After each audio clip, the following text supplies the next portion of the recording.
సచ్చిదానంద సద్గురు సాయినాథ్ మహారాజ్కి జై. శ్రీ సాయి చరిత్ర 29వ అధ్యాయంలోని 124వ ఓవి నుంచి ఈరోజు చదువుతున్నాము. ఇది వచ్చేసి 421వ పేజీ. వారు తెలిపిన మార్గంలో పోతుంటే మొదట సుఖంగానే ఉంటుంది, కానీ తర్వాత ఆ దారిలోని ముళ్ళ పొదల కారణంగా నలుదిక్కుల ముళ్ళే ముళ్ళు. అప్పుడు నిష్ఠ సడలుతుంది. బాబా ఇటువంటి అడ్డదారిలో ఎందుకు తీసుకుని వచ్చారా అని మనసులో సంశయం కలుగుతుంది. కానీ ఇలా అనిపించినప్పుడే దృఢమైన శ్రద్ధ కలిగి ఉండాలి. ఈ కష్టాలు మనకు ప్రత్యక్షంగా పరీక్ష గీటురాళ్ళు విని వలననే మనసులో శ్రద్ధ దృఢంగా నాటుకుంటుంది. కష్టాలను లెక్క చేయకుండా వారిని ఎదుర్కొంటూ అనవరతం సాయి నామస్మరణ చేస్తే సకల కష్టాలు తొలగిపోతాయి. ఇది నామం యొక్క ప్రచండ శక్తి. ఈ అంతరాయాలు అంటే కష్టాల వల్లే కలిగే ప్రయోజనం ఇదే. ఆ కష్టాలే మన మనసులలోని సాయి నెలకొల్పుతాయి. అప్పుడే సాయి స్మరణ జరుగుతుంది. కష్టాలు ఉపశమించడం కూడా అప్పుడే. అబ్బాయి తండ్రి అత్యంత ప్రేమమయుడు, ధీరుడు, ఉదారుడు, సత్యశీలుడు, బాబా భక్తుడు. అతని శరీరం నీరసించిపోయింది. అతడు ముంబైలోని ప్రసిద్ధమైన విదేశీ వ్యాపార సంస్థలో శ్రద్ధగా విశ్వాసంతో ఉద్యోగం చేశాడు. వృద్ధాప్యంలో కళ్ళు సరిగ్గా కనిపించకుండా పోయినాయి. ఇంద్రియాలు తమ పనులు చేయలేక నీరసించిపోయినాయి.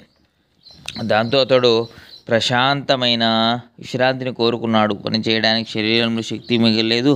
అందువల్ల రఘునాథరావు తన ఆరోగ్యాన్ని బాగు చేసుకోవడానికి సెలవు తీసుకొని సుఖంగా విశ్రాంతిని తీసుకున్నాడు.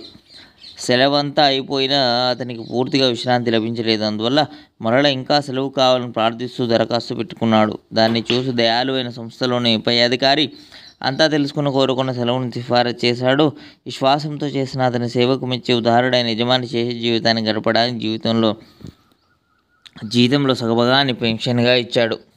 ఇది ప్రభుత్వ పద్ధతి. నమ్మకమైన ఉద్యోగస్తుల ఉత్సాహాన్ని బలపరచడానికి మంచి సంస్థలు కూడా ఈ పద్ధతిని అవలంబిస్తాయి.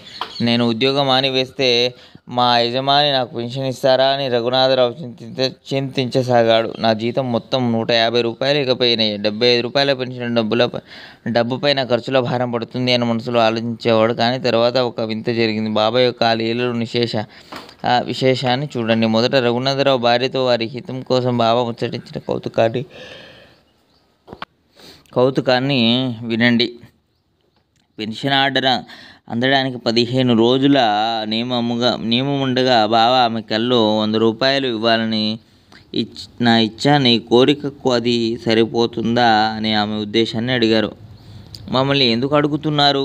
మీపైనే మాకు విశ్వాసమని ఆమె చెప్పింది. అక్కడ అతని దరఖాస్తుపై రఘునాథరావు నమ్మకమైన ఉద్యోగిగా ఈనాటి వరకు చాలా సేవ చేశాడు కనుక అతనికి జీతంలో సగం పెన్షన్ ఇవ్వాలని నిర్ణయం జరిగింది. బాబా నోటితో 100 అని చెప్పినా పైన మరో 10 కూడా ఇచ్చారు. ఇలా కరుణామయులైన సాయి సమర్థునికి భక్తులపైన అపారమైన ప్రేమ. ఇప్పుడు సుందరము, మనోరంజకము, భక్తులకు ప్రేమోత్సాహాలను, శ్రోతలకు ఆనందాన్ని కలిగించే మరొక కథను వినండి. కెప్టెన్ హాటే అను పేరు గల ఒక డాక్టర్ బాబా యందు గొప్ప భక్తి శ్రద్ధలు కలవాడు. ఒక తెల్లవారుజామున బాబా అతనికి స్వప్నంలో దర్శనమిచ్చిన అందమైన కథ.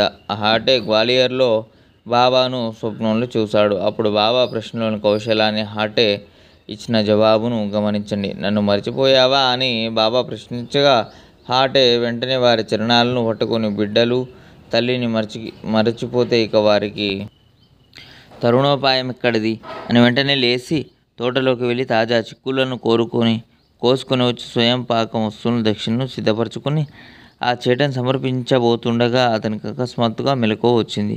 ఆ స్వప్నమని అర్థం చేసుకున్నాడు. ఆ పదార్థాలన్నింటినీ తక్షణం బాబాకు ప్రత్యక్షంగా సమర్పించడానికి షిరిడి వెళ్ళాలన్న కోరిక హాటేకు కలిగింది. తరువాతి 151వ నుంచి మరో వీడియోలో చదువుకుందాము.